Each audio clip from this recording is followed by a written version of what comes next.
At eto na nga mga kababayan, Master Judea na naman at tayo nagbabalik dito na naman sa Master Judea Channel. At sigurado dito sa video na ito, marami na naman ang iinit ng ulo na nandun sa kabilang kampo. Abay, akalain mo ba naman, nag-uumpisa pa lang yung trip ng mga bangag. Abay, binasag na ni BP Sara Duterte. 'Di ba? Oo. So ito, mga kababayan, pag-uusapan natin yan, maya-maya lang. Pero bago tayo magsimula, eto muna. Banateros ay hindi magigiba. Banateros ay hindi nag-iisa. Banateros ay kami walang iba. Banateros hanggang sa huli naming hininga. Yan ang banateros, walang inuurungan. Pag tama palakpakan, pag mali ay babanatan. Yan ang banateros, boses ng ordinaryong Pilipino. Banateros ay walang makakaawan.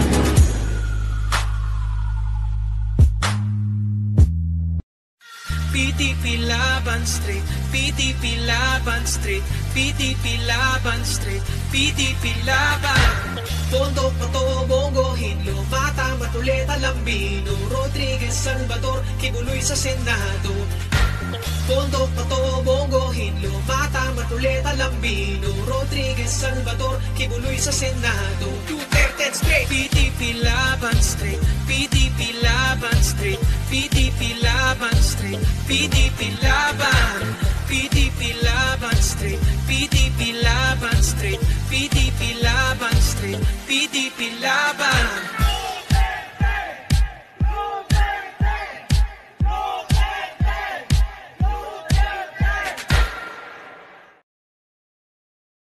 At ayun na nga mga kababayan, ginagaya na po nila yan Doon sa kabila, Alyansa Diretso. Ang sabi nila kasi tayo Duterte straight, doon sa kabila diretso. Para sigurado na naman yan, diretso inidoro. So ito mga kababayan, meron namang pangyayari ngayong araw na talaga namang medyo ikinatuwa ng ilan, pero sigurado ako ikakairita ng karamihan. Karamihan ng mga supporter doon sa kabila. Dahil may bago na naman pong pakulo itong administrasyon ni Bongbong Marcos Jr. kung saan, mga kababayan, ibababa daw nila sa 20 pesos ang kilo ng bigas. Alright, so ito, panoorin po natin mga kababayan ang kanilang kalokohan at mamaya tingnan natin kung ano yung komento ng ating mga kababayan dyan sa Visayas. Okay? So ito, panoorin po natin. Okay, let's go. Basically, we are here today to talk to the governors of Region 6, 7, and 8 as we are going to launch the P20 program. The P20 program is basically a 20 peso rice. Ang galing ng timing Oo. Yung mga Pilipino, mga kababayan, mula noong isang taon, 2 years ago, nagrereklamo na po, no? Nagrereklamo na po doon sa presyo ng bigas. Oo. Hinahanap na nga yung pangako na 20 pesos na bigas, eh. 'Di ba? Bakit hindi nyo binigay noon? Bakit kung kailan nagkakaroon ng eleksyon, tsaka ibababa sa presyo yung kilo ng bigas, 'di ba? Isn't it amazing? Parang binubudol nga nyo talaga tao. Ang tanong, meron bang nangyaring event or meron ba tayong na-accomplish na bagay-bagay o para ibaba natin sa 20 pesos ang bigas? O meron bang proyekto, halimbawa, marami ba yung inani ng mga Pilipino? Sumusobra ba ang produkto, ang bigas natin sa Pilipinas? O ito ay ipapapasan nyo na naman sa ordinaryong Pilipino? Dahil ito ay nangangahulugan. Ito mga kababayan, real talk tayo, no? Yung 20 pesos na bigas, maganda po yan. Oo, maganda yan kung talagang sabihin na natin kung yung presyo ng bigas, yung retail price ay 20 pesos. Pero ito, ipapanukala lang nila yan dyan sa Visayas.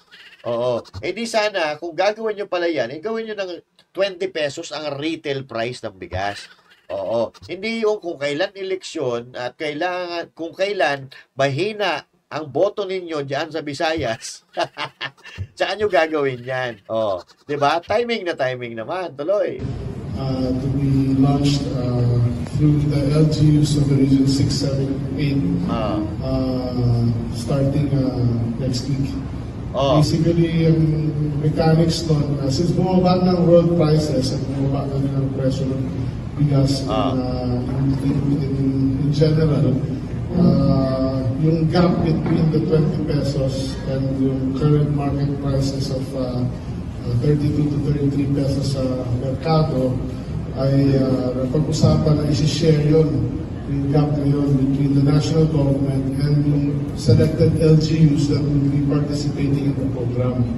So, kung 13 pesos yung gap ng 33, and the program maging 20, so 650, ang shoulder will be DA through FDI. Alright, shoulder na naman. Okay? So, ibig sabihin, mga kababayan, itong pagpapababa ng presyo ng bigas ay pilit na pilit.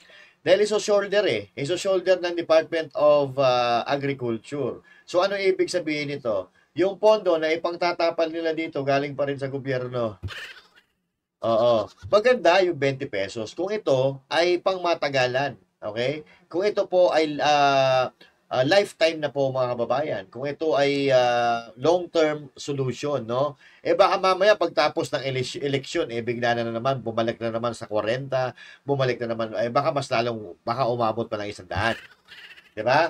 So, halatang halata itong mga pinaggagawa na itong mga kulokoy na to, mga kapatid. So, bakit next week pa? Bakit pa hindi pa natin gawin yan pagkatapos ng eleksyon, di ba?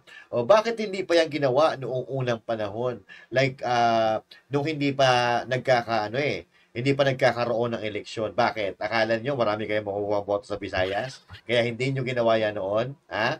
O, kaya ngayon, medyo inaayawan na kayo dyan sa Visayas, lalo dyan sa Cebu, na hindi na nga natuloy yung mga rally-rally nyo dyan sa Cebu. Ha? Ngayon, ito may gagawin kayong pambubudol. 20 pesos ang bigas. Talaga ba? Wow, ha? The food terminal and the 650 will be shouldered by the participating LGU. Ayan. Okay. So, meron mga kababayan, yung 650, iso-shoulder ng FTI, which is gobyerno pa rin, at yung 650, iso-shoulder ng participating participating city or region. Alright? So, ibig sabihin, mga kababayan, ganun pa rin. Pera pa rin ng gobyerno. Okay? Maganda sana kung walang nasasacrifice na pondo dito. Ang mangyayari kasi dito, ipantatapal nyo, pera din ng gobyerno, matadagdagan yung utang ng Pilipino, pataas ng pataas, sino magbabayad niyan?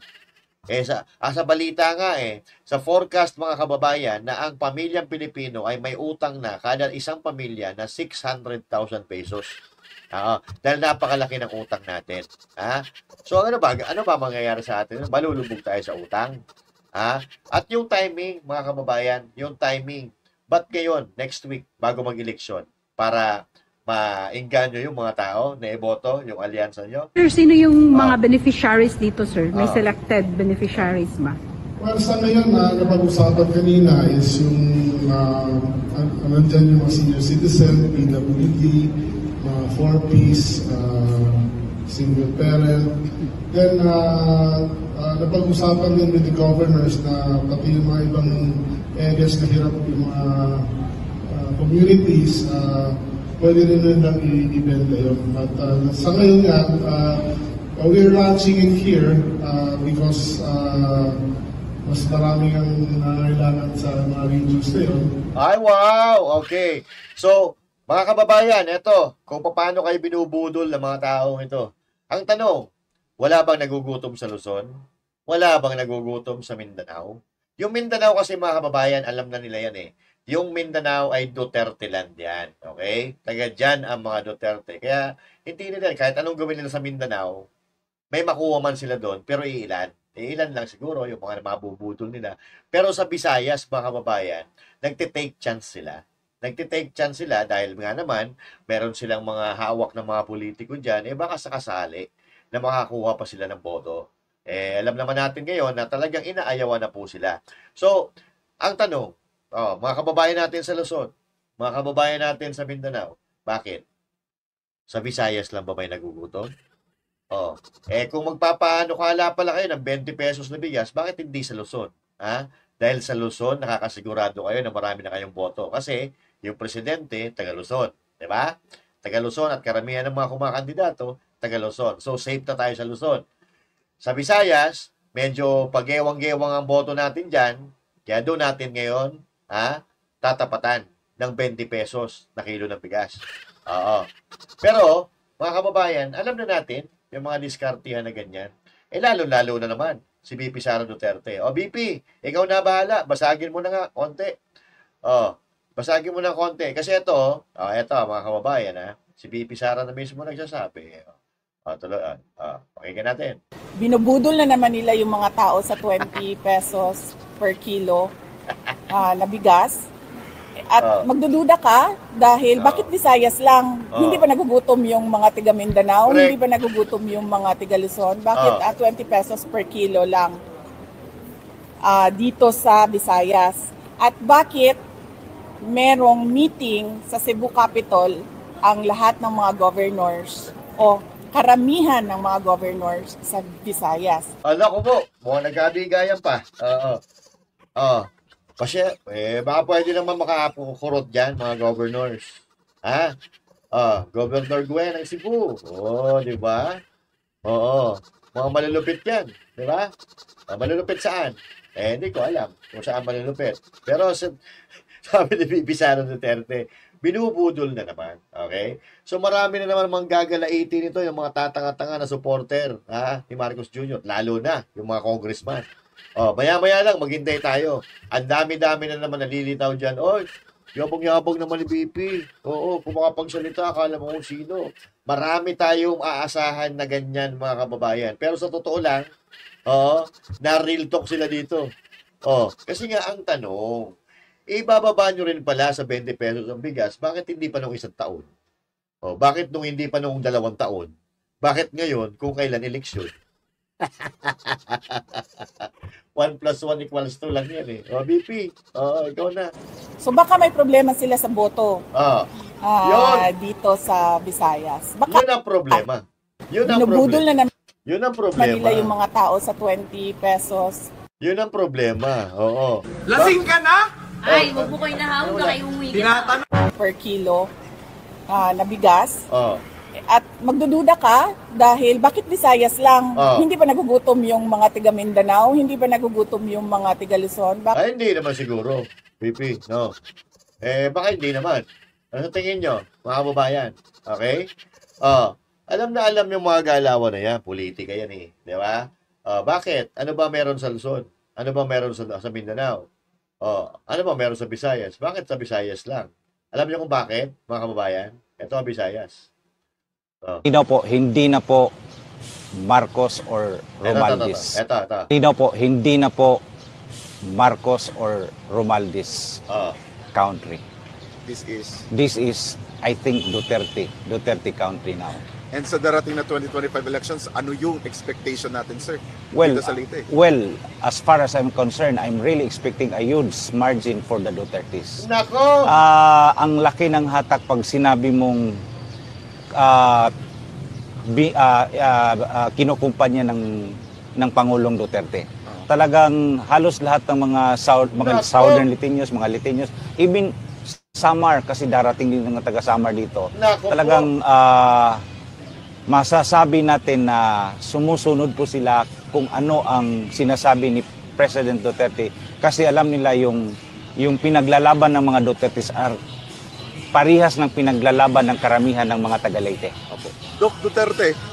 Hindi na. Yun ang sinasabi natin. Leyte na yan Baluarte yan ni Martin Romualdez. Wow, little pussy! Taga Leyte na mismo ang nagsabi na this is a Duterte country, Leyte. At ito pa, mga kababayan. Ito pa. Nandun sila ngayon sa Sugod, Leyte. Yung PDP laban. Ito Ito. Hill. Kaya ba na ako mahabat? Kaya ni, kasama ni Sbana, Hill, puro yun na yung mga pagko. Wala ko'y perfecto nga leader. Pero nakita man yun natong tanan, di man ta illiterate, di man ta kabaw, nakita yun nato sa panahon ni President Duterte from 2016 to 2022 nga doon na yung alibyo. Tinodi! Dili man ingon nga 100% nga naay nawa yung tanan, apan doon na yung alibyo. Di ba? Tanawa inyong silingan ni Adto. Di ba? Sa una, nahimsog, kay gipang buktok ba sila? Karon ning taon na basiyo nagbalik, naingon nga lantern nga way tap-tap. Sumauna nga ang pagsalig sa tao, nakita sa tao, nabati sa tao, mao nang ato yung gipakita karon. Kay di ta mag-usik-usik sa atong panahon pag anhi og suporta ta tao nga way ayo. Mao gyud na ning biyahe pa ko gikas Merida para pagpakita o suporta sa grupo ni President Duterte. Oy, sultihan ta mo kay mingon ra ba ni kanang ubang vlogger kuno gibayran-bayra sa inyong kagaral. Ako pa magay na makyaw og padung diri na gasolina. Ako ini gasto padung diri. Wa ko katilaw bisag piso. Pero bisan sa atong kapobre, di mo po siguro ta murag hostes nga bayaran. Naata dinhi para pagpakitag tinud-anay nga suporta. Yo! Tinodi! Atong pakpakan ang atong mga kaugalingon! Duterte! Duterte! Duterte! Duterte! Duterte! Porta Yun, mga kababayan. Oh, ito pa. para sa atong hinigugmang presidente Ayun. para sa iyang napuno. Ayan. So, ganyan. Mga maliliit na ano lang yan. Oo, mga maliliit na town hall meeting lang yan. Pero, marami silang pinupuntahan. Umiikot talaga sila, mga kababayan. And I think that is the reason of the 20 pesos na bigas. Oo. Kumbaga, sabi nga ni BP Sara Duterte, binubudol na naman nila ang mga tao diyan sa 20 pesos na bigas na yan. So, alalahanin po natin, mga kababayan, na maraming pinangako ang presidente na nakaupo ngayon na hindi pa naisakakatuparan. Maraming pangako na hindi naman niya natupad. Okay? Marami ang sinabi na hindi naman nangyari. So, ngayon, nangangako na naman sila. At eto hindi pangako ito, itong 20 pesos na bigas, pangako na ito dati. So isa sa katuparan nila, yung 20 pesos na bigas for the sake of your boto. Now, sa akin, mga kababayan, wala pong problema yung 20 pesos na bigas. Okay? Wala pong problema dyan. Bumili po kayo. Okay? Bumili po kayo, mga kababayan. Bilhin po natin, gusto nyo, ubusin nyo yung bigas na yan. Kasi para naman talaga sa mga Pilipino yan eh. Yung mga bigas na yan. Pero, yung gagamitin yan para sa politika, mga kababayan, abay hindi naman po siguro tama. Aramdam naman ninyo eh, kung ano nangyayari sa ating bayan ngayon. So, wag po tayong magpapabudol. Pabili kayo ng bigas, pag binigyan kayo ng pera, kunin ninyo. Pero, ang iboto nyo, yung tunay na may puso para sa mga Pilipino, yung may pangarap para sa Pilipinas, yung may pagnanais na maayos ang Pilipinas. Ito mga kandidato na nandyan sa kanila eh, na nandyan sa alyansa, yung mga dati na yan eh. Oo, ang tanong, napaginhawa ba natin yung mga buhay natin? Napaginhawa ba nila yung buhay natin mga Pilipino? Napaginhawa ba nila ang Pilipinas? Diba? Marami ba sila nagawa ng mga proyekto na nakatulong sa mga Pilipino? Marami ba sila nagawa na nagbigay ng impact sa mga Pilipino? Meron pang isa dyan nangangako, hindi kukunin ng sweldo. Magkano lang naman ang sweldo ng isang senador? Diba? So, hindi ko minamaliit. Pero kung kumpara doon sa mga nakukuha nila sa mga project, mas malaki po yun kumpara sa sweldo. Diba? So, bakit di mo ginawa noon? Bakit nung nandyan ka na sa Senado, bakit di mo ginawa? Bakit kinuha mo sweldo mo? Tapos ngayon, porke tumatakbo, di mo kukunin ang sweldo mo. Nako, mahirap po. Diyan sa alyansa na yan, mga kababayan, mahirap po tayo dyan. Mahirapan tayong maniwala dyan. Kasi, yung mga sinasabi nila, puro singaw. Puro singaw. Tingnan nyo, mga kababayan, kung ano mga plataforma nila, may matibay ba silang plataforma? Lalabanan ng droga, lalabanan ng korupsyon, gano'n. Pero hindi naman nila ipinapaliwanag kung ano gagawin nila, kung paano nila lalabanan ng korupsyon na hindi nga nila magawa ngayon. Na kung hindi naging gabinete, nakaupo ngayon bilang senador. Di ba? O bakit hindi nila nagawa? O, mangangako na naman sila sa susunod. Ipapangako nila ang langit at buwan sa mga Pilipino para makuha ang boto. Aba, mga kababayan, matuto na po tayo. Kawawa na po ang bansa natin at kawawa ang mga Pilipino. Kung mangangarap lang din naman tayo, doon na tayo sa may pag-asa tayo. Yung may mga puso sa Pilipino, yung tunay na may malasakit sa mga Pilipino. Walang iba yan mga kababayan kundi ang PDP laban. Nandyan yung dalawa, Senator Bato, Senator Bongo. Ang pinag-iinitan nila, nasusunod daw nga eh. Oo, magkakaroon ng warrant of arrest yung dalawa.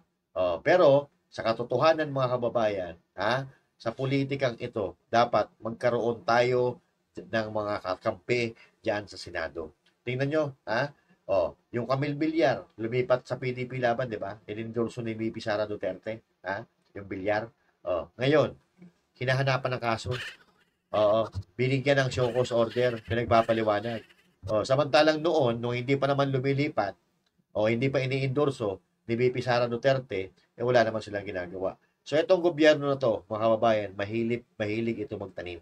Okay? May magtanim ng galit, magtanim ng mga kung ano-anong ebidensya, katulad ng ebidensya na tinatanim nila kay Pastor Kibuloy, magtanim ng kaso, katulad ng kaso na ibinabato nila kay Pangulong Duterte, hindi po kumikilala ng batas itong administrasyon ni Bongbong Marcos. Piruin mo yung presidente na magaling, yung presidente na may nagawa sa Pilipinas, maraming nagawa, ipinagkanulo nila, di ba? At yun ang naging dahilan kung bakit nanggalaiti ang mga Pilipino. Itong gobyerno, administrasyon ni Marcos na wala pang nagagawa sa mga Pilipino, ang pinakatumatak sa mga Pilipino ay yung pagkakanulo nila doon sa dating Pangulo na maraming nagawa sa bansang ito. So, budol na naman ito, mga kababayan, na 20 pesos na bigas na ito. At si BP Sara mismo ang nagsabi na ito ay pambubudol na naman. So, mga kababayan, huwag po tayong maguguluhan. Ito lang yan, ang susi sa maayos na Pilipinas, patagumpay na Pilipinas, at bagong Pilipinas. Parang baho na kasi. Doon sa may pagbabago, doon sa may pagkakaisa, at matuwid na Pilipinas, mga kababayan. PDP laban, Pastor Apollo Siquibulay number 53, unahin po natin yan. Dahil siya ang magiging konsensya ng mga mambabatas, dahil siya mismo ang dudurog sa mga korap na politiko, mapataas man yan o baba, si Pastor Apollo Kibuloy na ang bahala dyan. And once again, this is Master Judea saying thank you, God bless you all, and to God be the glory. Magandang araw po sa inyo lahat.